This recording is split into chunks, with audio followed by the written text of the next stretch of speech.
Judge hits number 62, and we give you our die-hard MLB playoff predictions. Diamond Diehards is on!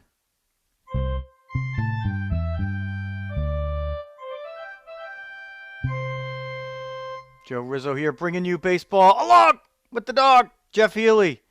We're bringing you postseason baseball because there might be one or two straggling games still going on here as we hit the 8 o'clock hour in the East on Wednesday, the 5th of October in 2022. I don't think the Mets are quite done yet, but there's no games that have any bearing really on anything at this point, including stat leaders or playoff position or anything else. So we said that we were going to go live basically as soon as the season ended, and we will be live as the season does end.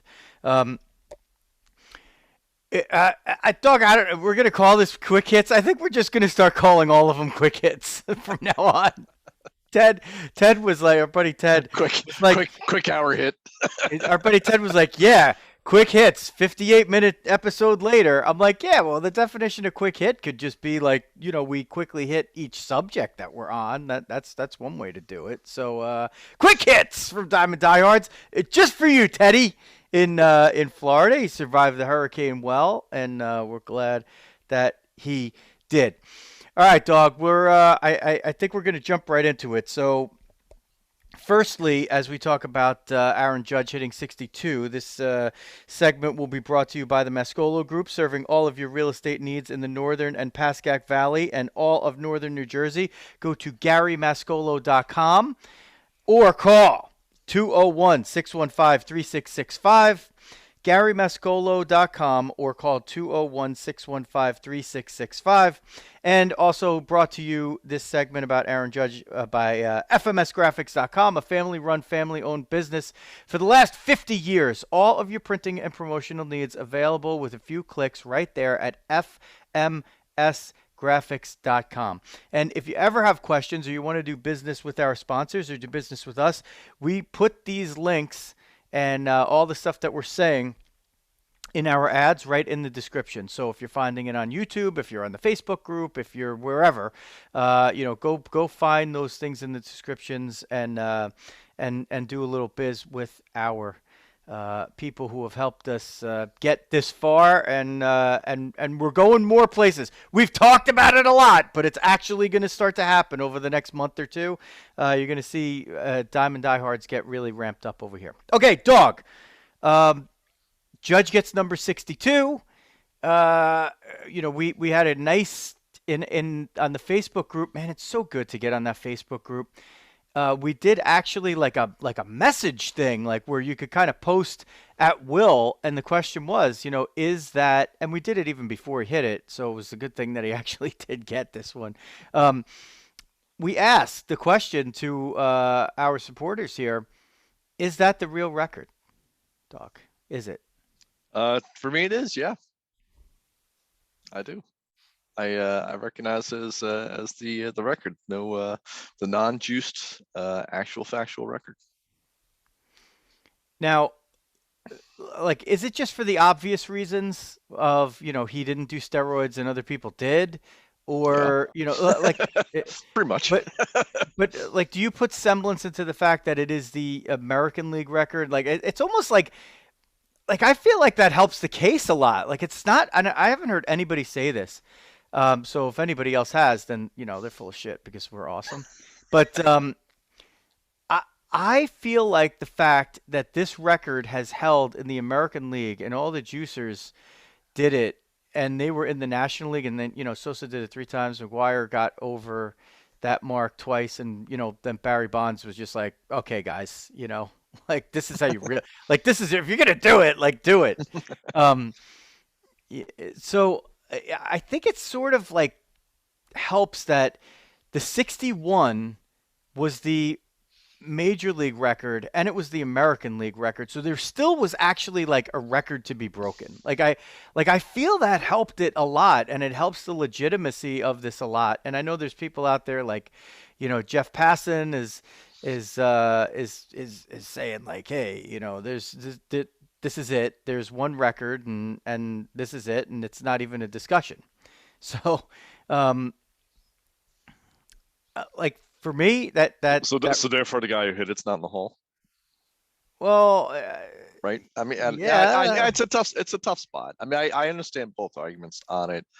Um, I chose personal preference, and you know what? This is one of baseball kind of opening up to it. And you know, that's the way I sort of view it. I mean, I always thought it was kind of funny when we were doing the run for it, right? And Judge is chasing the team record, which is a funny one along the way there, right? But I mean, it's true, and it's interesting. I do like the sort of the AL record angle and the team record angle. Actually, it was kind of funny, obviously from the Yankees as well. Um, Kind of give me more legitimacy. I mean, that's just sort of a quirk, right? Just how those guys wind up in the National League when they're wind up doing it and so forth. But yeah, and plus, let's be honest, like Judge is a likable guy, right? So if he was a total jerk whoever and like just grumbling or whatever, I don't know. It's nice. It's nice to have a guy you root for and actually going out and like doing historic things, right? And it just makes it easy to kind of get that. And you know what? It sort of is a way to me to kind of help bridge on past the some of the awkwardness of the other steroid era. Does it help us get past it, or does it kind of stir it up again? Like, I mean, a lot of these fans have really like no earthly idea of what the steroid era was like. Like they could read about it, they could see it. Maybe if they're old enough, um, but weren't a baseball fan back then. Like I don't think it's easy to understand what the actual impact was. Like that, Barry Bonds was like a first ballot Hall of Famer and an all-time great before he became Babe Ruth, like, and started juicing. Like he was that good before, and then he became, like on par with like the best player baseball's ever had. So, a guy like McGuire, like how does he fit into it? Well, Mark McGuire was a big slugger and he had tremendous home run power. He had the rookie home run record. He beat Al Rosen's record, I think it was, when he was a rookie. And he was, very, very sturdily built from the waist down. He was big up top, but then he became a behemoth. He became Paul Bunyan, essentially. And a dip in the middle of his career where he was a guy like, he was basically like Dawg. I mean, he was kind of Joey Gallo in the middle of his career in terms of just like a hitting profile. He struggled to hit around 200. When he connected, he hit bombs and he drew a lot of walks. The fielding stuff doesn't necessarily equate. McGuire was a good fielder as a first baseman, but, Gallo's superior there. But just from a hitting profile, throw out the righty versus the lefty thing. That's kind of like who he was there for a while. And you're like, man, this guy's in his own head. And then he gets traded and goes to the Cardinals and starts doing Andro and whatever else. And he's the first one to break the record. He later apologizes to the Maris family, and that's that. The guy who really kind of gets lost in the shuffle is Sammy Sosa, because he actually hit over his 63 times and he never won a home run title. Or actually, wait, he might have won one, but he hit like 38. I gotta double check. He might have won one, but it wasn't any of the For the 3 years streak he year, hit yeah, 60. yeah. The guy hit 64 home runs one year, and he was 9 short of winning the National League home run title because Barry Bonds decided to be a jackass and rewrite the record books.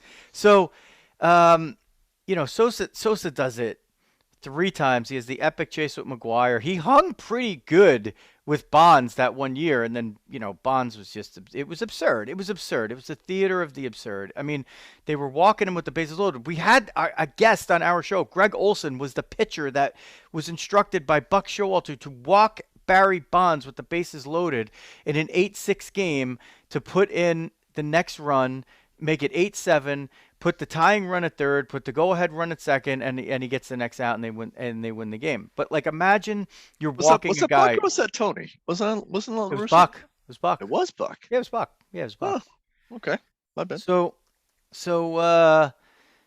that's how crazy it was. And to some degree, there is some hypocrisy here because baseball had gone through, labor strife like we hadn't seen before. In 1994, on my birthday, they decided to cancel the season with the Yankees in first place for the first time and since like I was a little kid, and that absolutely sucked. And they didn't play the playoffs or the World Series that year. And the things that brought it back were Cal Ripken breaking Lou Gehrig's Iron Man streak, and then the Sosa McGuire chase, and like by the time Bonds was breaking the record, people would go into the stands and hold up a giant, picture of a needle, like as if he was, I don't know if he was ever actually injecting stuff. It might have just been like the cream in the clear, but like now those records are like some people just say that's the record for them, like Jeff Passan, and some people like you and I say no. This is like what Judge did is the one that we're going to recognize, and we're probably guys that would have been in the camp in 1961 of saying, why are you giving an asterisk next to Maris? Like it's not his fault that they extended the season from 154 to 162, and the National League still played 154 that year. I mean, the American League didn't, but they hadn't expanded fully. That's a fact that a lot of people lose, that American and National League in 1961 played a different amount of games. But I don't know, Dawg. All of that aside, being a Yankee fan and watching this guy this year was just absolutely fucking amazing. It was amazing. And it was also amazing to have him on my fantasy team, and which we clinched the title today. Here we go. We clinched the title today. Cha-ching. We're talking about throwback this, that, whatever. Oh, he was on my fantasy team. Well, I've had him for a long time. Everything is going wrong with baseball in the 21st century. Hey, I drafted him. How many parlays did you have him in every day? Oh no! Oh my God! I'm gonna tell you a parlay story about today. I am irate. At two guys. Well, I'm irate at the Colorado Rockies and Shohei Ohtani, or maybe Phil Nevin, or both, the combination of them. But go ahead, Dawg. Go ahead. You give me your perspective. I talked a lot in that little segment there. On the whole Judge. I mean, I think it was wonderful for baseball, and I will say, kind of talking it back, I liked the McGuire Sosa at the time. I liked it. I'm not gonna lie. I'm not gonna pretend that I didn't. Whatever, I did enjoy it, and we knew at the time there was probably something going on, but nothing was official out. And sort of weirdly enough, like I wasn't, like McGuire. You knew with McGuire and Canseco, they were basically juicing like the whole time. Was the what's sort of the rumor out there? I mean, less so obviously with Sosa until later on with his with the situation. But yeah, was it entertainment at the time? Yes. And was I recoiling in horror at the time? No. Right. I was enjoying the race and the fun as much as the next guy. And those are two, decent guys and personal guys as well too, right? Which sort of made it kind of fun, following along the way. But Judge, I mean, it was just tremendous for that. Even as a Met fan, like following along, I'm just a fan of baseball. It was just a lot of fun to watch him out there. Despite the Yankee fans crying about it, he always gets the strikes called, and then when he's called anybody else, and everything's so unfair against them, blah blah blah blah blah blah blah blah. But we can still get past that, and still appreciate how remarkable he is. And it's it's funny. It despite like he's not gonna Triple Crown, everything else like that. It also is kind of fun that he's a little bit human too, right? Like he has his slumps, he has some holes in it. He can be beaten, like which is sort of like another thing with Bonds, right? It was literally like going up against Superman. Like it's just pointless. It's like you're just trying to pick, like, do I walk the guy in, or do I let this guy hit the home run? And like there's basically no way I can get like a positive outcome out of this. It's just a choice of the negatives. And with Judge, you had a chance. If you executed and you did what you had to do, you thought your pitcher might be able to get him out, right? And sometimes he did, and a lot of times he didn't, right? And Judge pops out a lot, but that sort of made it again sort of like more fun and more like traditional baseball, where everyone says like this, Judge should kill this middle reliever or something like that, but the middle reliever, gets lucky or gets his pitch and finds a way to get around it, and that makes it an enjoyable time. Mike Sarah joins in the comments. 3 players in the American League hit over 60 spread out over 95 years. 3 players did it over 4 years in the NL. How do you evaluate that fairly? Um, Hold on, I don't know if I can follow that one. I can see you the know, I can see this one written out. well, no, I was told to be no math tonight, Riz. What's going on here? you're a math expert, Dog. Uh, You're never away from it. let's So see. basically, he's saying For it you. took 95 years for there to be Okay, three I'm guys tracking now. clear the 60 homer mark in the American League, and the National League, which is basically the same thing, or possibly like you would see more fastballs there, right? Like in 4 years, like 3 guys do it, what, 7 times? So Yeah. 6 times, right? 6 times, 3, 2, and 1. So, Yeah. yeah, that's Just a sort bit- of the point, right? Like that kind of sums it up and ties a bow around probably what both of us are saying. Yeah, I would kind of call that just a statistical quirk, frankly. But an interesting factoid on it, right? But like McGuire was in the AL for like a bunch of time. If he was back in Oakland, all of a sudden that goes away, right? So I don't know. I think that's just sort of the way it sort of shook out more than anything else. I don't know if there's anything you can really argue AL versus NL in that sort of situation. I mean, it's funny that the AL is always considered the more power league and the NL more pitching, so it's a bit unusual from what you would expect. But I don't think there's, other than like it's a fun little factoid, I don't think there's anything really to glean from it. Okay, Doug. So here's what I'm mad about. So I was watching High Heat today, and cousin Alana Rizzo was interviewing Dave Roberts, and they were talking about Freddie Freeman, and he had he entered today's game with 196 hits, and I had actually checked this the other day. I'm like, okay, he's the only guy that has a shot at 200 in the majors. Like nobody else has a shot. So he said, I wanted to give him a rest, but he insists on playing, so we're going to put him in there, and if he can get the 4 hits, he gets a shot at 200, and he might also be able to get the batting title away from Jeff McNeil. So I'm like, let me look at this. So I'm like, Freddie Freeman's like 8-1 to get 3 or more hits. Like I can't even bet him to get 4, but I could bet him to get 3. I'm like, let's do a little same game parlay. Freddie Freeman to get 3 or more hits, and the Rockies and the Dodgers to each score more than 1.5 runs.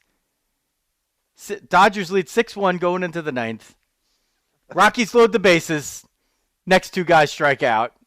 I lose that. And that was a nice one. That was like plus 1,000. Oof. But I took 3 same game parlays and I parlayed them.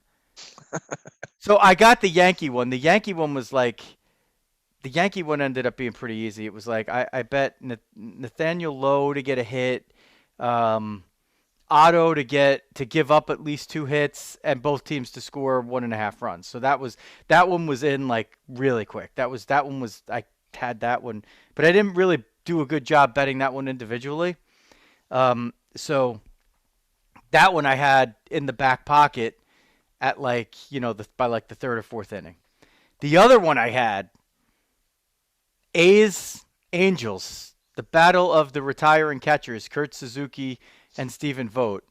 2 awesome clips from today that I retweeted with the where I just said baseball, man, period, and like showed the videos. There were 3 of them. They all involved catchers. So if you're a Twitter file, you'll like that, and you could now get the inside scoop. That's why I did that. So both teams to score 1.5 runs, and Ohtani to get 7 strikeouts. He's thrown 64 pitches through 5, allowed a run, and he has 6 Ks, and he strikes out to end the top of the 6th, and they take him out. I'm like, you gotta be kidding me. I'm like, you can't. So I'm saving him for the playoffs 4 years from now. I'm like 1 Rockies like sac fly or productive out, and 1 Ohtani strikeout from like cashing huge on like $5 worth of bets. I was pissed. And I had all of them. Like I did the round robin where like if 2 of the 3 same game parlays came in, like I would have at least cashed and gotten, I would have won something. I would have gotten at least more than my money back. Nothing. Zilch. I'm like, come on, Rockies. Like the Dodgers are at the bottom of their bullpen. They're just, these are guys that like they don't even want to pitch. Sorry, what's this coming in? Fast money hates the Riz today. Oh my God. Money's coming in from the coast. Fast money has been hating Riz for a couple of months right now. But all right, more from Mike Serra on the Facebook group, which we encourage you to join. Not really meaning to distinguish the leagues. His point is that 60-plus homers is something that should happen decades apart. And how do you compare when it's a different game? And yeah, I was on board watching McGwire and Sosa at the time. I feel like most people were on board watching McGwire and Sosa, but it really went south with Bonds. And then people like Sammy Sosa was like beloved in Chicago, and then he was like ignored. Like it was like worse than being hated. It was like he didn't exist anymore. Yeah. It's kind of worse. And now he looks he looks like a completely different man than he did then. He's like unrecognizable from like Bonds. You still like he popped on with K-Rod, and he still looks like Bonds. McGwire pops up, you see McGwire. And, but Sosa just seems to have like, it's hard to connect the Sosa of today to that one who was like beloved. And, after 9/11, he's running out to right field and he pulls out the American flag. And, it was emotional. Like he was a guy that like a lot of people were really rooting for. Yeah. Yeah, absolutely. Yep. Or even if you were rooting for McGwire, it was like you weren't rooting against. Yeah, exactly. Sosa. Yeah. You were excited for him. Yes, so, you were. Yeah, you were. So and well, but that's that. Just a little celebratory brewski for the baseball championship. Saving the champagne. My first in a while. That is, a light beer from not a sponsor, and it is in the aluminum bottle, and that's how I am selling. That is champagne to the Riz, as you know. The Riz doesn't need champagne to have a champagne toast. Dawg sticking with the milk and cookies tonight. Which is also fun. All right, Dawg. Do we move on to our playoff picks? Do we do Bracketology? Yeah, let's hop over to it. Okay, so this will be brought to you by Dooley, Gatto Acupuncture and Wellness in Glen Rock, New Jersey. Book online at gattoacu.com, GATTOACU.com, or call 551-212-3845, gattoacu.com, or 551-212-3845, and that's in Glen Rock, New Jersey. Dr. Melissa will get you feeling better and put you on the right track to wellness. She did it for me. Shoulders feeling good, I got to say. And also, Dawg, not far from Glen Rock and not far from Gatto Acupuncture, if you happen to stop in there, you got to go stop at Big Ed's Car Wash in Fair Lawn, New Jersey at 17-16 River Road. Big Ed's Car Wash. Your car will go in looking dirty and come out looking spotless inside and out. And it you know what, Dawg? It stays cleaner longer. I don't know how Ed does that. Maybe it's because he's clean and green. He runs an efficient shop over there, and he takes care of you like you're one of his own. Not just if you don't just get special treatment if you're Riz walking in there. It's like everybody for Big Ed. He's omnipresent and runs a great business, and we are glad to be supported by Big Ed's Car Wash in Fair Lawn, New Jersey. All right, Dawg. We're right on the MLB site doing this. We are in there and joined up. I don't know if there's a way for us to like make a league or whatever. I don't know. If we figure that out, we'll put it out there and you could join in and battle us for not prizes. Shout outs. For shout outs. So it starts out, we're just going to go in the order they have it, which is the AL first. So the Astros get the bye. They will play the winner. As we say, it's bracketology, so there's no reseeding here. It's the 1 seed in each league will play the winner of the 4 versus 5 series in the division series round best of 5. The wild card is a best of three, with all three games being played in the park of the higher seed. So the first one is the Blue Jays against the Mariners, Dawg. The four-seeded Blue Jays versus the five-seed Mariners. It will be in Toronto. I don't know if the Mariners at any point had any issues about unvaccinated players, but I believe that If they took it Canada off, yeah. recently dropped that, so that would not be an issue for the wild card series, nor for neither the wild card series nor going forward for any team that would have to play games in Toronto thereafter. So, Dawg, the Blue Jays sticks against the Mariners pitching and youth. Which way are you going to go there? I'm going Mariners. But they've been hot late in the season, and I think I'm taking Mariners. Wow, so Dawg goes with the pitching. I'm going to go with the Blue Jays here. And we are literally putting these in, and neither of us like did any handicapping of this beforehand. Like, this is truly live and raw. And if we're ignoring you on the Facebook comments right now, it's because we literally have the brackets up and we are populating them as we speak. This is not a drill. No This stage. is not a joke. Notice. This is not staged. This is happening live. Surprisingly, by the way, we didn't do our homework ahead of time. Yeah. And by the way, if you check, we always talk about how we are time travelers. If you check our picks and our brackets from last year, just don't even bother because they absolutely sucked. I don't think we got one right between us. It was not good. It was It not was good. so bad. Like, if you picked against what we did last year, you would have cleaned up because we sucked. I think we got one. I think like you got one series right. I think I got everything wrong. I think I did like okay, like the wild card or something like that, or Maybe, it was I like don't know. one little segment I did okay, and then got obliterated like everywhere else. And then like you took the other side, and you had like one or two okay, and then but combined it was just Oh my no God. bueno. It was bad. All right, Dawg. The third-seeded Cleveland Guardians against the sixth-seeded Tampa Bay Rays. The winner will play the second-seeded Yankees. Guardians versus Rays. Guardians did end up with the better record, which was something that, we didn't probably think for a long time that the AL Central winner was even going to be better than the final wild card. But it's, they beat them. I mean, I guess if I don't know if the final records were put in, they either beat them by 5 or 6 games or 4, something like that. So they did have a significant edge. So as the third seed, the Guardians pretty much their streak at the end of the year kind of put them almost as like a true third seed, possibly. At least they're, them and the Blue Jays had similar records coming into the final day of the season.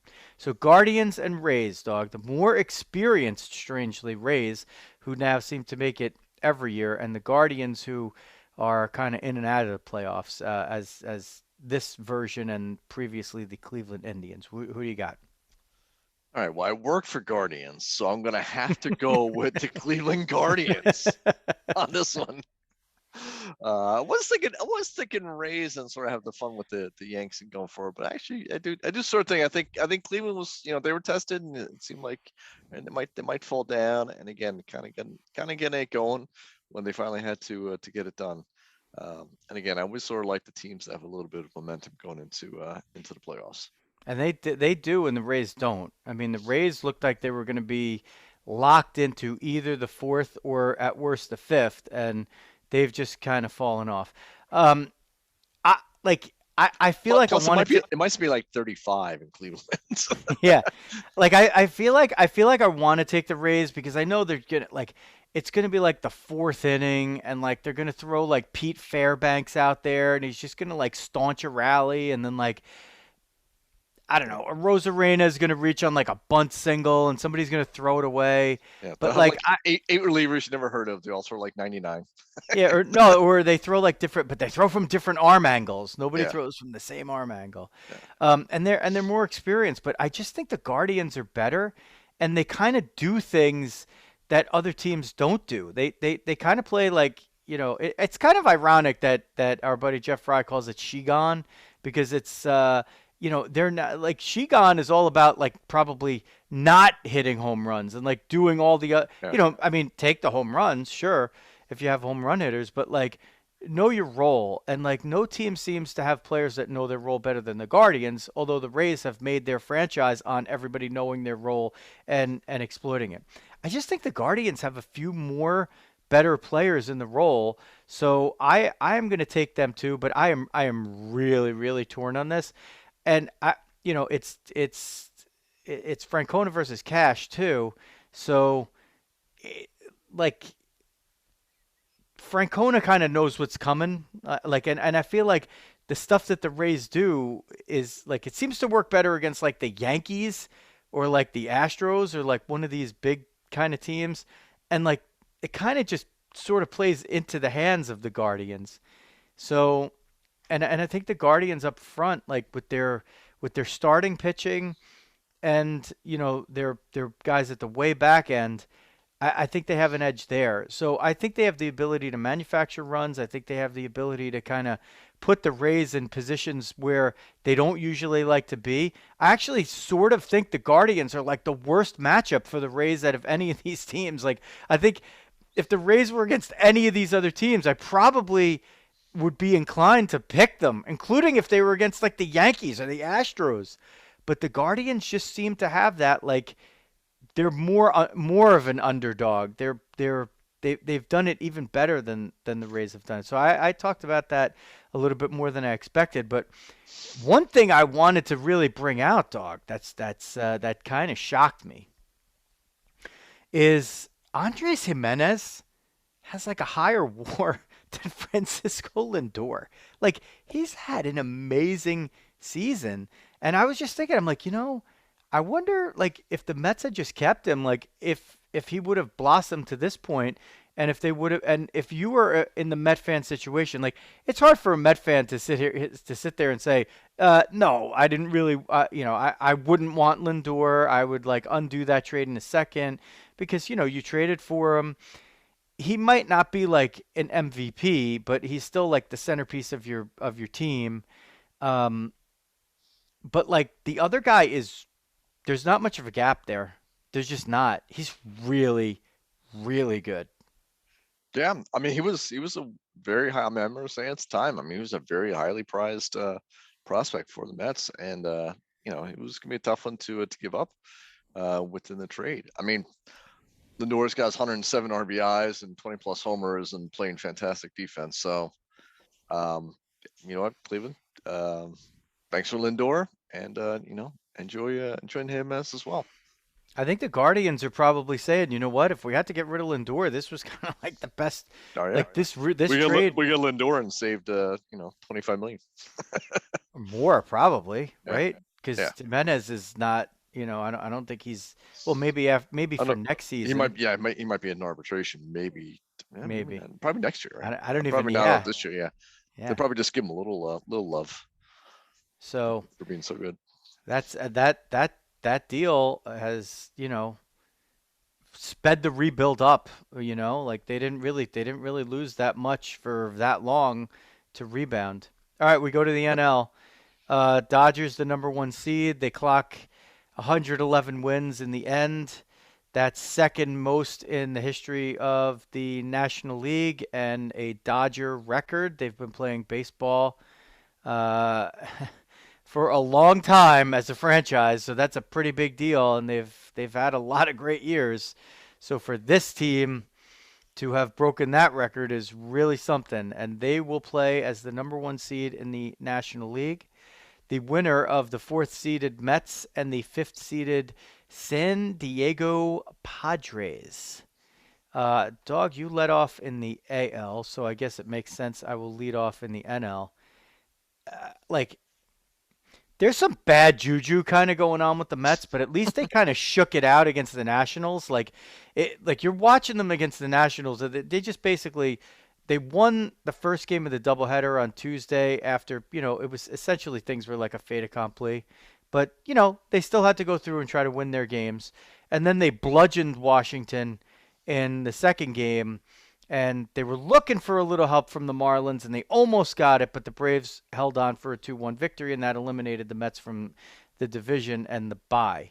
And they responded today on Wednesday, the 5th of October, on the final day, by bludgeoning the Nationals again, like right from the get go. They put 3 runs up in each of the first 3 innings, and I know they're overmatching the other team, and I know it's not necessarily the regulars, but um, it still puts you kind of back on good footing. It doesn't help you completely forget what happened, but it certainly puts you in a better mindset going into this. The problem I have with the Mets, the thing I worry about with the Mets, Yu Darvish, who's almost certainly going to start that first game against Max Scherzer. In 14 innings and 2 starts against the Mets this year, he allowed a run. So the pressure is really on Scherzer. And listen, the Padres are not as good of an offensive team as the Braves are. So, the fact that DeGrom and Scherzer and Bassett had a 6.91 ERA and an 0-3 record in the series against the Braves, that meant, what we felt at the time was the whole season is not good. But now, they basically just have to get out kind of Juan Soto, their old friend, and Manny Machado for managing then around the rest of the Padres offense. You can't to me you can't really pick against the Mets here, but I mean, if the Padres win that first game, which is their best shot, right? To me their best shot is to win that first game, because what it does is right now, Dog, I think the way that the Mets kind of have it set up is they're penciling in Bassett for game 2, and then they're looking at DeGrom in case they have to go to a third game. And if they don't, then he's going to be ready for game 1 against the Dodgers, which would mean that in the 5-game series he could go twice, and in no other case could he do that. But if you're the Padres and you win the first game, now you just drew DeGrom in game 2. Yep. And you've kind of scuttled the Mets' plans. So I think the Padres are really dangerous. I think it's actually like if the Mets were matching up against the Phillies, like I think that would be like I just think they just match up really well against the Phillies. I don't think they match up quite as well against the Padres, but I am going to, in the end, pick the Mets. I think it's a dangerous series, though. I think it's really dangerous because of that first game. Yeah, I agree. And if the last 2 series were reversed and the Mets are coming off the Braves series last year, I'd be really freaking because the bats Rice, and honestly, I mean, DeGrom got a lot of Ks and stuff like that, but like they have not been. I mean, Scherzer was not good. DeGrom has not been good in a couple starts in a row. Now, Scherzer had a great start. His first start back was tremendous, right? So that gives you a sort of good feeling. But supposedly battling an oblique as well out there too. So I mean, it's going to be, Friday night. I think it's warming up a little bit. Thank God it's not like tonight. It would have been a nightmare. I think it's supposed to be fairly decent weather on Friday night. But yeah, I mean, short series, anything can happen. Good pitching, right? I mean, I feel, between likely Scherzer or Bassett that, the Mets match up well with it. And I think the sticks are starting to wake up. And, with the better hitting that they have versus the Padres. And I'm going to say the pitching is a push. That may be arguable. We'll see, right? But Scherzer's kind of been there before and done that. And I think they're going to want to pull on and wind up getting it done. The other scary thing, actually, I just thought of is Darvish. Look, I mean, I know he does own the Mets though, and it's not even like this last little bit. It's kind of for his career, he has done very well. I mean, it's obviously a lot of new faces on the Mets now too, but he has gotten nuked a bunch of times in the playoffs though. Yeah. But let's just go through again, because this is how you do it with the Mets. Like, you always have to go through the doomsday and the worst case scenario, which is they lose. Let's just say we're very close to that this week. I know. Let's say Darvish gets the best of them in game 1. Now you got to push DeGrom to game 2, and I think the Padres are going to go with Blake Snell, and we know the Mets have had fits with lefties. Yep. And they can't get that DH spot. Like they're struggling. They're battling. Can we page Dominic Smith? to come in and hit the lefty against lefty there. Is Ruff going to be back? Like he probably is. Are you going to keep Vientos there? Are you going to let Alvarez do it? You got to see what you're doing with your catchers. McCann, Nito. Like you're going to let them play. Who's going to Yeah, play? McCann's going crazy ahead now. It's like, I know. thanks, Jimmy. little late for us, buddy.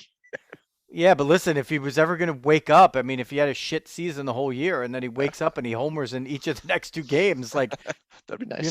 boom, you got it. Okay, so in the end, we both do pick the Mets, but we see the danger there. Yep. Cardinals and the Phillies. The Cardinals, as the central winner, secure the third seed, and the Phillies, as the final wild card, are the sixth seed. And the winner will take on the Braves, who did secure the second seed. I think, did the Braves end up losing that last game and the Mets winning? Because if it did, then the Mets technically lost the tiebreaker. The Mets were winning. I actually don't know on the Braves. Yeah, I don't know. we just bailed on it when we started because the game is technically meaningless. But Debbie Rizzo did want to know if they ended up finishing a game behind the Braves or if they just lost the tiebreaker. It would kind of suck. And like in the future, you're like, oh my God, like they both had the same record. They lost the tiebreaker 10-9. Like it was as close as you could get. So it's kind of good news for the Mets in the end, I guess. So Cardinals and Phillies, the Phillies can be like if they were going to pick their matchup, like they probably have the best shot against the Cardinals, I think. But I feel like the Cardinals just do a couple of things just too well. This is like that series, Dog, where the great defensive team beats the bad defensive team because of some defensive quirk. So if the Phillies come through and they play impeccable defense for a couple of games and Aaron Nola decides to just completely dominate them and keep them off the board, I mean, that's one way to get through. But the Phillies have to rely, they're going to have their starters have like low pitch counts and go very long into games and then try to hold on at the end, and also not give up, an extra base here, an extra runner there, an extra out in the seventh inning because, somebody can't get to a ball, right?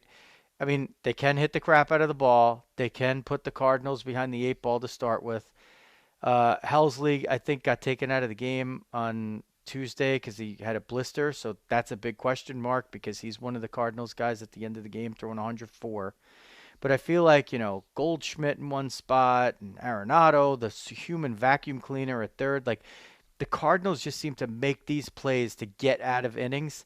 And it's the last hurrah for at least Yadier Molina and Albert Pujols. I can't imagine them not getting their way into the second round. So I'm going to go full chalk here, Dog. This will be me picking all of the higher seeds in the first round, the opposite of what I did last year. So get ready for the lower seeds to win. I'm going with the Cardinals.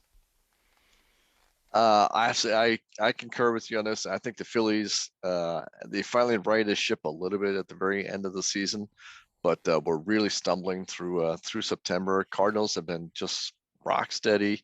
Pujols with the fun story, and I mean, the guy's legit on a heater right now, right? And I think the combo of the Cardinals' experience and the Cardinals pitching, said better defense. The Phillies will find ways to blow it, and the Philly bullpen is such a weak spot as well for them too. That I concur. I also go Cards.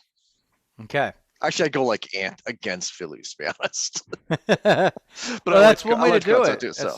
That's one way to do it. I mean, the Phillies, look, they have a path to victory. Their path is bashing home runs and long effective outings from their starting pitchers.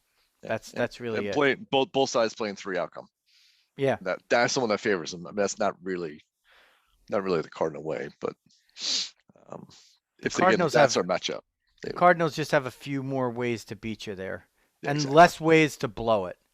All right, now we jump back to Well, we could stay in the NL and decide our NLDSs and then move up to the AL. We could do that. Okay, Should we do that? sure. This will give you a chance to lead off. So we'll do the. Why don't we do this Cardinals Braves series since we Ugh. both have that picked? Yeah, I mean, there's just no way. After watching what the Braves did against a very good Mets team, that last weekend, I have to take the Braves. Much as I will root so hard for the Cardinals, for multiple reasons in it, but yeah, I don't see the Braves getting stopped at this point. I think they're on just on like an epic run. I mean, they're again 110 wins, right? These guys are on a 114 win pace. So, and I think they just got too much going on at this point, and too deep. So, I take the Bravos. I think this is a scary series for the Braves. Um, I would like the Cardinals even more if the Braves had more lefties than just Max Fried.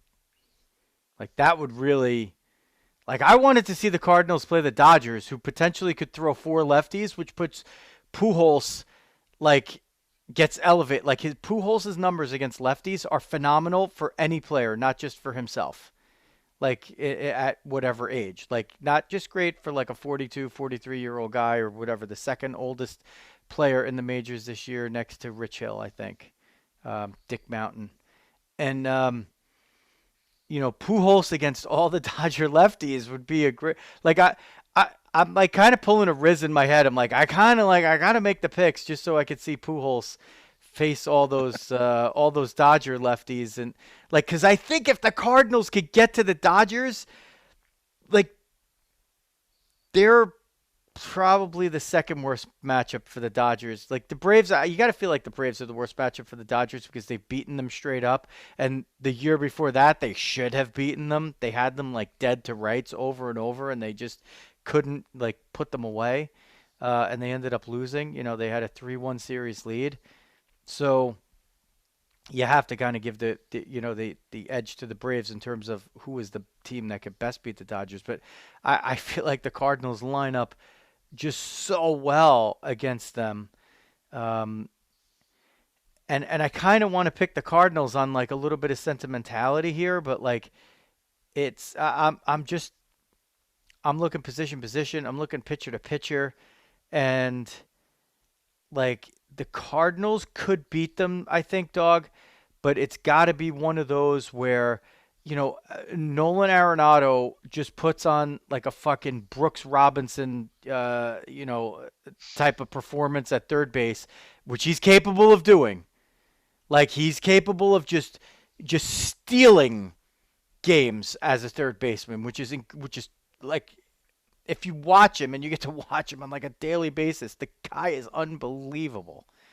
So they could potentially get the Nolan Arenado is Brooks Robinson thing, but I'm gonna stick with the chalk. I hate picking chalk, but I got to pick the Braves too. I can't in the end. I can't not pick them. I'm gonna All be right. mad at myself now when the Cardinals beat them. Plus, that's your boys. I know, I know. I'm like Tough. It's Mr. a tough Cardinal one. over here. Exactly. All right. The next one, Mets Dodgers. Mets Dodgers. Father against son. Vader versus Luke. Is it Empire Strikes Back or is it Return of the Jedi? I am gonna go crazy on this one and take the Metsies. Oh my God! I am gonna take the Metsies on this, and there's no rationale for it. It doesn't make sense. I think the Mets actually match up okay against the Dodgers. I think they've come in. They took the 2 out of 3 earlier in the month. Great games, like nail biters the whole way down. I think Diaz is um, a super weapon for the Metsies against it. I think it will take every last ounce out of them. It's a little bit of John Henry versus the machine on this a little bit, but I'm actually gonna go nuts and take the Metsies over the Dodgers. Wow. Dog with the pulling the upset there. And weirdly, I feel better about that than the Padres. The Padres would actually, I'm way more nervous on that one. I'm like, I could see them spitting a bit like and being done by like Saturday evening. I should think they'll hang in. They'll hang in the Dodgers. I think if you could match the Dodgers up against the Cardinals, the Braves, or the Mets, like I think the most favorable matchup for the Dodgers is actually the Mets. And again, it comes down to those left-handed pitchers. That's probably, I mean, I don't know if Tony Gonsolin's going to start, but when he's like the one righty that gets thrown in there, I mean, I know he hasn't been stretched out yet, and he only just came back off the injured list, but he's had a ridiculous season. Um, like maybe James McCann waking up is gonna like start bashing these left-handed Dodger pitchers that I don't know, dog. Like in a way, I'm counting on Alvarez coming up and pulling a Murphy. Well, maybe. I mean, that's possible too. But like, it's. I feel like they just have to catch lightning in a bottle. And when they haven't really performed as well against lefties for the entire season, and like I think even like Alonso, like I think he actually hits better against righties, even though he's a right-handed batter. Like Lindor, I think he's better against righties than he is against lefties. That's big time. McNeil, right? Well, no, Escobar's better against lefties than righties. Escobar's a better right-handed hitter. I'm sorry. So here's my thing, dog. I have to just pick the Dodgers because of what I know today. I'll say this. I will say this. If the Mets get back Starling Marte, I elevate their chances in the series by double whatever I think they have. So if I think they have a 25% chance of winning just based on, getting the pitchers in the right order and being able to throw, either DeGrom or Scherzer, one of them at least twice in order to try to get 3 appearances for them and get the 3 wins out of them. I think Marte makes such a difference because he changes their lineup when a lefty's in there. That allows you to move McNeil, and it's not like McNeil can't hit a lefty, but at least he could still put the ball in play. But then also you don't have to rely on him as much. And then you could move Escobar down a little bit, and he's still an effective bat instead of a guy that like has to get the hit in order for you to win. So I think Marte is a huge key for them. I think it's a huge key for them in the playoffs, but especially like if they're going to tell you, well, he could make it back for the NLCS, but he's not going to be there for the NLDS, then I'm not liking your chances. I've looked at the Dodgers up and down, sideways, every way you could look at them. I can't figure out for the life of me how they've won 111 games. Like I don't know. Like they just do everything well, and they're such good front runners. Like they get a lead, they're up 2-1. Like in this game today against Colorado, I know it's a meaningless game. It's a 1-1 game in like the 5th inning. Trey Turner has 97 RBIs. There's 2 guys on base, and he hits a 3-run homer. It's 4-1. He gets his 100th RBI, and they just end up winning 6-1. It's like that's a microcosm of what the Dodgers have done like all season.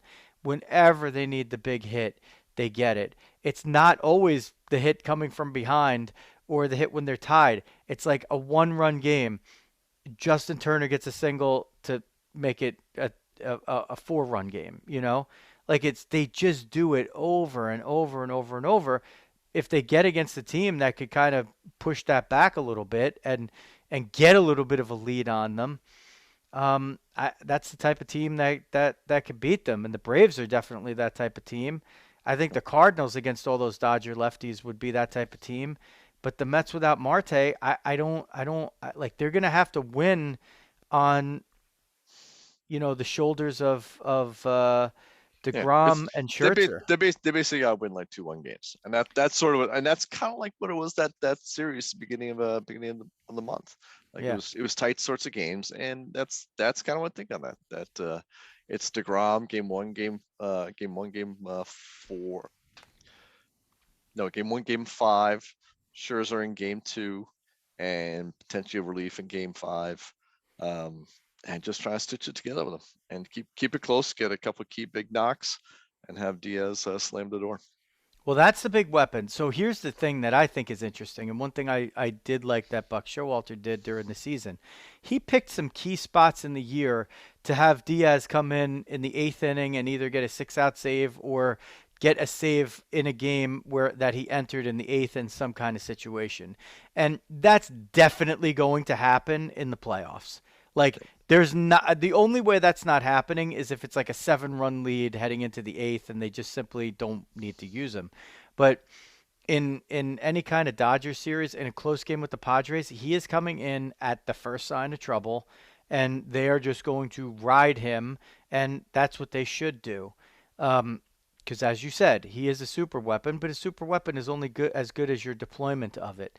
The interesting thing that now I'll give you a little angle, Dog. I'll give you a little angle that I could see playing out in favor of the Mets in that case. Like, let's say they're winning game 1. And again, we're assuming that they get past the Padres here, right? So let's say that game 1, DeGrom has gotten them through the 6th, and they're up 2-1, and then you get an inning from Seth Lugo, right? And you're still hanging on 2-1. Diaz comes in and he's pitching the last 2 innings. There's just like not even a question about it. Next game, maybe it's not Scherzer. Let's say it's Bassett. The Dodgers score the Dodgers are up 7-2 after 7. So now you don't have to use Diaz. Right? And he can and then like in the 3rd game, when you go back to Citi Field, Scherzer gets you through 6 innings. You're up 3-2. Lugo gets you an inning. And then Diaz comes in and he throws 2 innings and you win by a run or 2. Right? And then the next game, Freddie Freeman hits a 3-run homer in the 1st inning and, you lose 5-2. And now you go back to LA for the clincher, and DeGrom's out there and he's winning, 1-0 through 6, and Seth Lugo pitches an inning. No, Scherzer. Yeah, and no, Maybe. they did that. That's what ruined the Dodgers last year when they pitched him in relief. Seth Lugo gives you an inning, and then Diaz gives you 2, and you win 1-0, and you steal the series. Because the Dodgers blow you out in the other games. So the run differential for the series is like the Dodgers are +9, but you win the series 3-2. So there's a path to victory that way, and it has a lot to do with Diaz, our former whipping boy here. There you go. By the way, Dog, I now I'm pissed that I didn't pick the Mariners. Ball game is over with per dib. Oh, okay. For the Metsies. So. I should have picked the Mariners now that I look at it. So I could have had the scenario where Jared Kelenic hits a World Series winning homer off of Edwin Diaz. But I already eliminated them. It's still alive in your world. I think I'd take it because I would like to get the pennant, but that would a little sour taste in the mouth. Boy, that would be weird. That would be weird. Okay. AL. It's kind of like I was gonna do the Wall Street line. The mother-in-law going over the car in your new Ferrari, over the cliff in your new Ferrari. AL. Okay, so this is where we differ. I have the Astros against the Blue Jays. You have the Astros against the Mariners. So let's see, who led off in the National League Championship Series? You did. So I have to do the ALCS leading off. This is just ridiculous that I would just keep picking chalk, but like, how am I not going to pick the Astros over the Blue Jays? It's hard in this one. Yeah, exactly. My God. I mean, the Blue Jays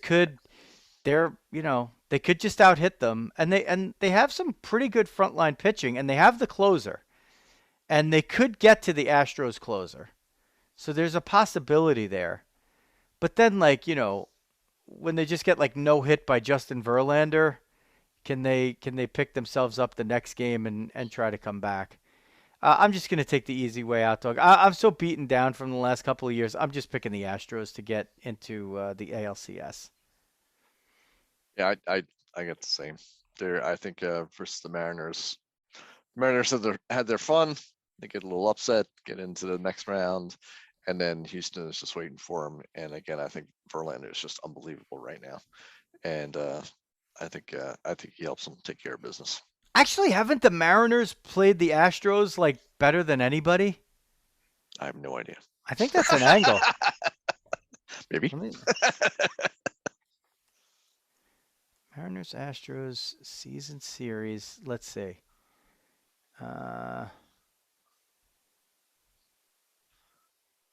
Let's see. Why can this thing just give me like what is this? Oh my God. 2022. I can't. Can you just tell me? Oh my God. What is this? Head to head. What was the Mariners record? Astros career. Astros Mariners 20. Help me out, Dog. Should I pick the other game while you're working it over there? Nah, whatever. It doesn't matter because I didn't have the matchup. But I think the Mariners have actually played them really, really well. So if they're and I mean, be careful what you wish for. But as a Yankee fan, I do actually want somebody to take care of the Astros for me, so I don't have to face them.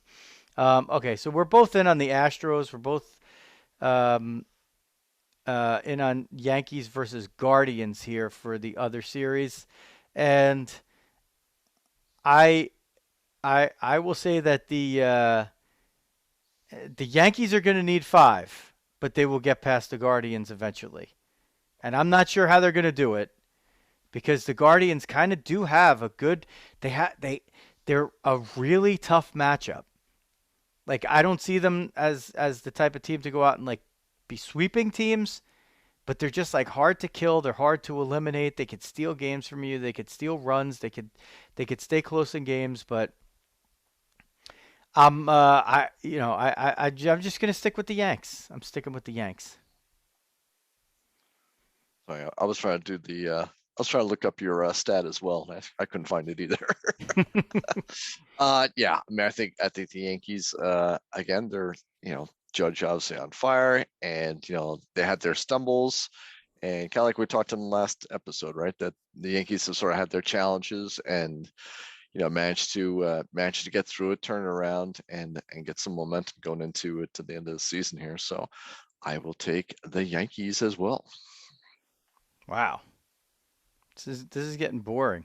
Yeah, what are you gonna do? I mean, this one's kind of. I mean, it's a real. Well, I guess my Metsy pick is a little real stretch, but um, I don't know. Astros and Yanks is really hard to see that not being the ALCS. Yeah, because it's. I mean, they're so clearly ahead of the field, right? I mean, there's a chance, but not a high chance, in my opinion, for the rest of the crew. I'm still trying to look for the Mariners record against. Still trying to look for the Mariners record. It's got to be in here. You would think there Wait, would be. I'm on Baseball Reference now, so that should help me. I tried that. I couldn't find it. Maybe it was what's the other one? Baseball Shit. Almanac. Does Almanac have it? I know how to use Baseball Reference like better. 40-man roster, scoring, pitching, batting, blah blah blah. Last season's Rays Astros. Like you could find a batter versus like what he's done against a certain team. Other. Yeah, your game by game results. Get at them a lot. It should have versus opponent. I don't know. Schedule and results. Team win loss splits. Wait, We need to get the interns working on it. I know. We need the kid from UCLA riding a Schwinn bike over there, as Mad Dog Russo likes to say. Versus opponent. Versus Houston. No, I was wrong. They were 7-12 against the Astros. So bad job by me. They were 5-2 against Toronto, though. So maybe Dog's onto something there. Mm, Oh, I don't know. maybe I like what the dog has done. Oh. All right, that leaves us to the Yankee Astro ALCS and the Dodger Brave for me and the Met Brave for Dog LCS in the National League. So the way we've been doing it, I guess this means we take the ALCS and Dog leads it off. All right. Astros, Yankees again.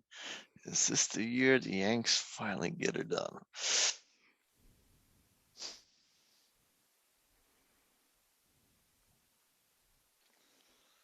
No. I got to go Astros again. I'm sorry. Oh my God. Thank Plus, I'm setting it up for you goodness. on this one, actually. Thank goodness Dog picked against the Yankees. I'm not going to lie. I'm actually probably going to root for the Yankees in that series. Until I hear enough of you guys, and I'll toggle over. Actually, I won't toggle to the Astros. That's just untenable.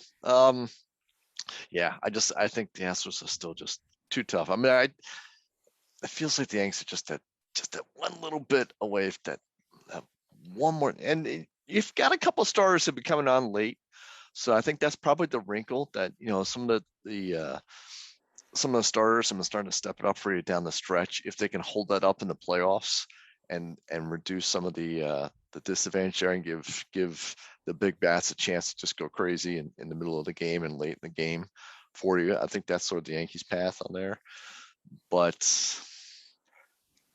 I gotta go with the head, not the heart.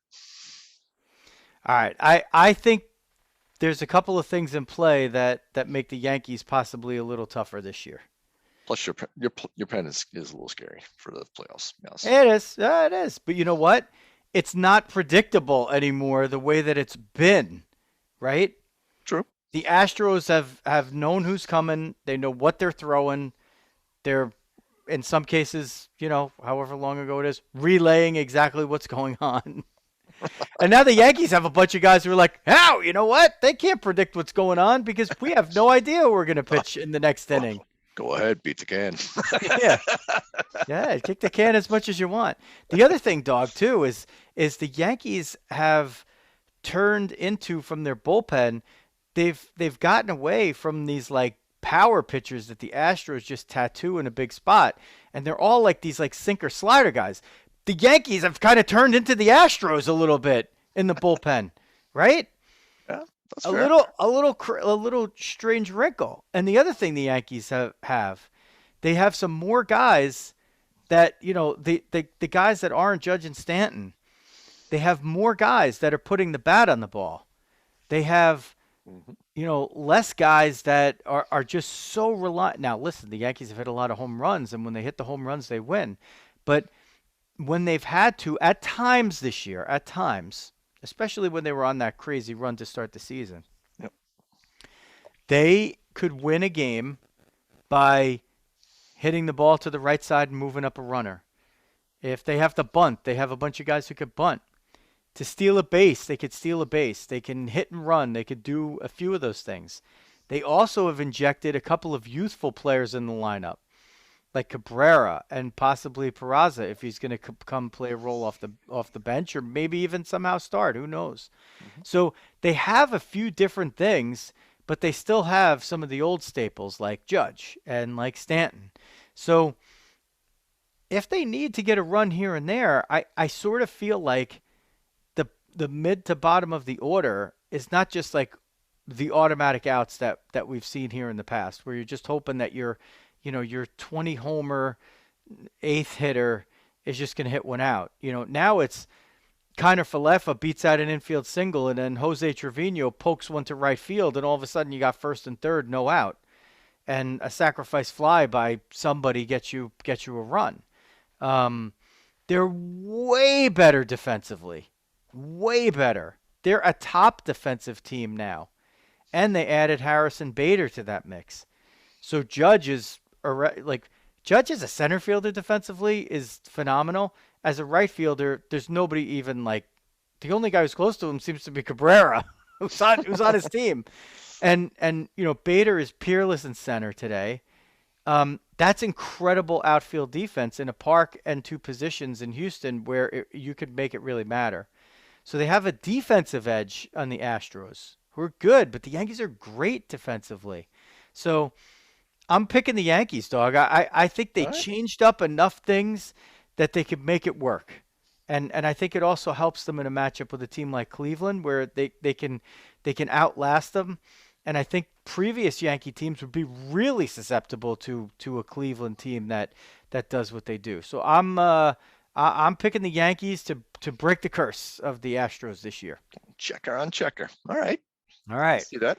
So now we get to the NL. Dog, I will lead this one off. We have a different matchup. I have the top seeded Dodgers against the Braves. Dog has the fourth seeded. Now by that time they'll be considered the upstart Mets, who had knocked off the world beating Dodgers, and we do both have them playing the Braves. So Braves against Dodgers. Will this one go back and forth? Will they, the Dodgers got the better of them 2 years ago. The Dodgers were down 3-1 in the series. They came back and they won it. And then they won the World Series. The Braves were able to just batter and bludgeon the Dodgers last year. The Dodgers fought hard to defend their title. They couldn't do it. The Braves ended up lifting the trophy. Um, it's hard to repeat. We haven't seen a repeat team and a repeat winner in a long time. Um, but you know what? I think the Braves once again are going to give the Dodgers all they can handle, and in the end, the thing that I really like that they did was they added to their bullpen. They really shored it up, and I think they just have enough to keep the Dodgers at bay long enough to grab these wins. And it's Kenley Jansen versus the Dodgers, and like he had his slump during the season, but he's lights out and he's got a little extra motivation here. And the one place the Dodgers can be a little bit susceptible is right in that spot. So I'm going to say the difference ends up being that Jansen's on the Braves, so I'm going to pick the Braves over the Dodgers in 7.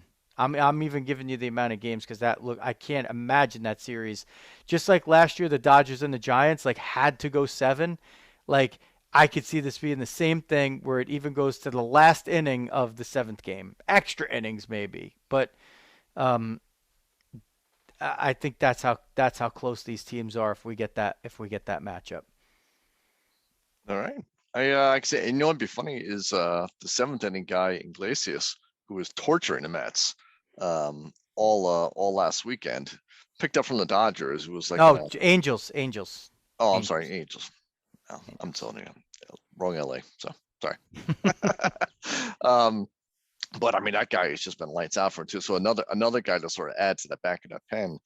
And I agree. I do think the Braves pen is a huge advantage versus many of the teams in the tourney. And I think, particularly against the Dodgers as well, I think that will be a notable one that if you get down to 7, 8, 9 and it's tight, and it likely will be, that I think the Braves starts to get more and more of an advantage the later it goes. So going over to mine. So it's 12 o'clock and they've lost a shoe. You're not a princess Cinderella, you're just drunk. And unfortunately, I think the Mets after giving a kidney and a leg to get past the Dodgers and everybody broken, just get pummeled by the Braves, and we're just demoralized. And the Bravos probably knock them in 5. It's just totally defeating and disheartening. And we're finally having revenge, and we're going to get absolutely thumped after that. Is that the official pick? That's the official pick. That Okay. once again they get tortured onto it. So I get the Braves beaten up on an exhausted, outmanned Mets team, and then taking on for me Houston in the final. And for me, the Yanks. So I'll give you honors. What do you got? I'm gonna run the Braves. I'd say it. Wow, looking for the repeat. They are just cranking right now. I think they're the deepest team across probably across both leagues at this point. Everything's working right now, and it's tough. It's tough for me to kind of see them, particularly like the for me, the Yankees Astros will be a duke out, right? So that'll be like the 7, and it will go down to the bitter end. And if it's a little, probably like a failing at the very tail end of the Yankee pen being the difference to me between those two. And the Bravos are just sitting there like nice and well relaxed after killing crap out of the Mets in like 5 or something like that. So I think that also gives them a little bit of advantage. So I go I gotta hate to see the thing pop up there. They just walk up. Oh, that was just I was kind of physically ill. That's when that stupid A pop up. But yes, I would go with the Braves. And by the way, how come nobody hears about this? This is like the original problem like 20 years ago. All the Braves, the chop, everything else like that. They're still braving. They're still chopping. My high school Indians team had to change our name. These guys are all like whatever. Congratulations, Braves. All right, well, I got some good news, Dawg. I got some good news. I just saved a bunch of money on my car insurance by switching to that company that has the gecko as its mascot. I am. You gave me good reason here to go with the Yankees, because now I could say the Braves and the Dodgers are going to have that series where the loser basically gets bludgeoned. That's precisely what happened to the Dodgers last year. They had to knock down, drag it out just to get past the Giants, and then that gave the Braves that edge against them in the next round. So I'll say that, hopefully the Yankees don't have to do the same thing with the Astros, and that gives them a little edge on the Braves when it comes down. So I am going to I'm going to say this, Dawg. I'm going to say this. I know you're a good baseball history guy. Can you name who won the World Series in 1927? We played that in Stratomatic. We replayed that season. Do you remember which team that was? I believe it was the New York Yankees. It was. Okay. And how about let's jump ahead to 1961. Who won the World Series that year? Was that? I'll give you a hint. It rhymes with Spankies. I was trying to remember if that was the Pirates or not. That was 60. That was. I thought so. I was like, all right, Yeah. yes, the Yankees. Okay. So this year, the Yankees have something in common. Their right fielder, well, and sometimes center fielder, hit over 60 home runs. So every time a Yankee has hit 60 home runs in a season, the team has gone on to win the World Series. So I am going to say I'm a trend guy, and I'm going to say that for that reason the trend continues, but also because listen, that is a very tough matchup, but why not the Yankees? Severino is pitching better than he has in years. Nestor Cortez reminds me of a left-handed El Duque. Those guys could take a little pressure off of Garrett Cole. Maybe Cole gets his confidence up against the Guardians, who are not a home run hitting team, and his bugaboo is the home run. Maybe he doesn't have to beat the Astros but once, and he gets that done.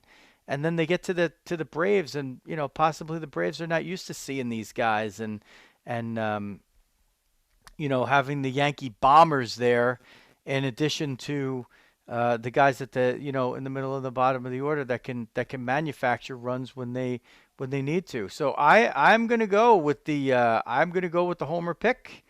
I have hit the submission.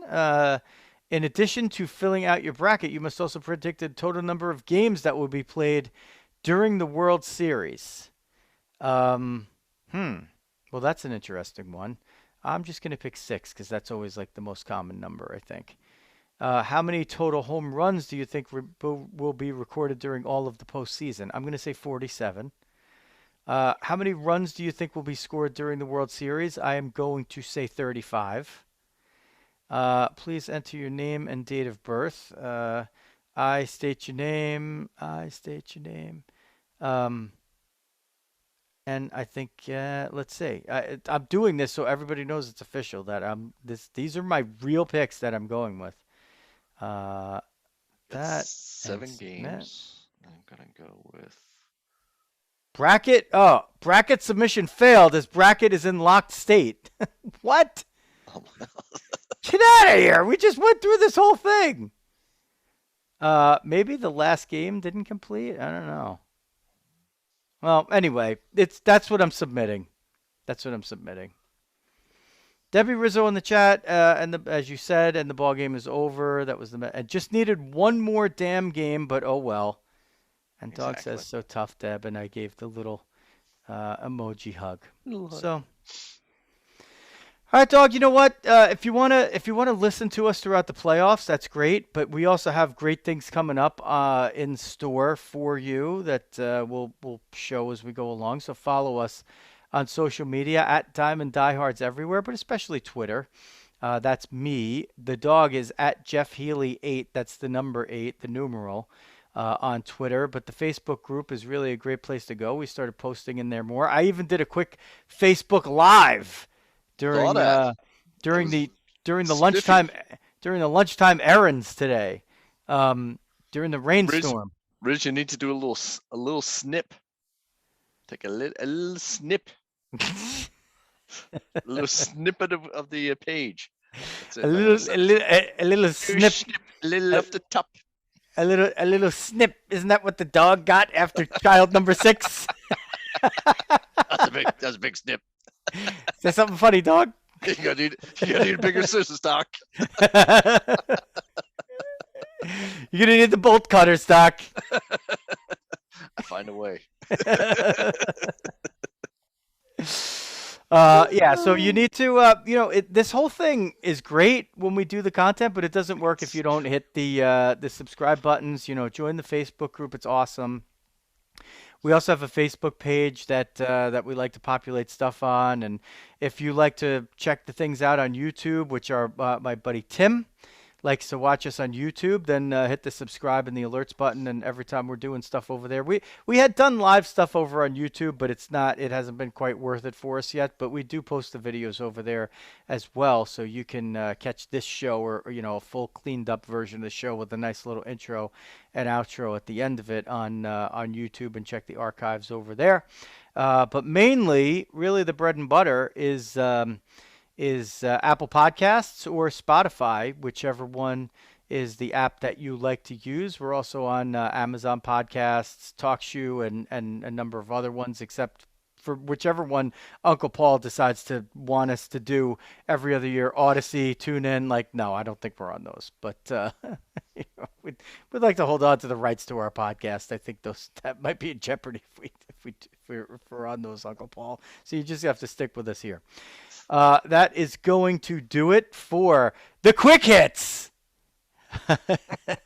For you, Ted. We will be back periodically throughout the playoffs, and we want you to interact with us on social media in between, because we're really into it this year. Yanks, Mets, Judge, what's he going to do, and how's it all going to go? That's going to wrap it up for the 2022 regular season. Dawg, I had a great line to start it out, and I totally forgot to use it. Are we ever going to get out of this Major League lockout and play baseball in 2022? When was the last time anybody thought about that? Point. How soon we forget when we have an epic Major League season. Nice little hot start of Mets Yankees and Judge chasing 62. Yep. What lockout? Cures everything. Just like Sosa McGuire. Yeah. Hey, the lockout helped us get through the off season with shows. We had a lot to talk about then. But yeah, when was the last time anybody thought about the fact that this season, the series that were just played were played now because of the lockout? Yeah. Labor. It's funny that this literally was it. Like all the flashbacks to, so and so were clinched and it was last day and blah blah blah, and we were still had 6 games left. Yep. That was the last time I saw. Oh, that's right. We're still playing. I forgot. Yeah. So we survived the lockout officially because the season's over and it's on to the postseason, and we will be here to help guide you through. That is going to do it for the Wednesday Night Live. For the Dawg, Jeff Healy. This is Joe Rizzo. Oh, wait, I got to do this one thing. Hold on. I almost blew it, Dawg. I almost blew it. For the Dawg, Jeff Healy. This is Joe Rizzo. Diamond Diehards is out.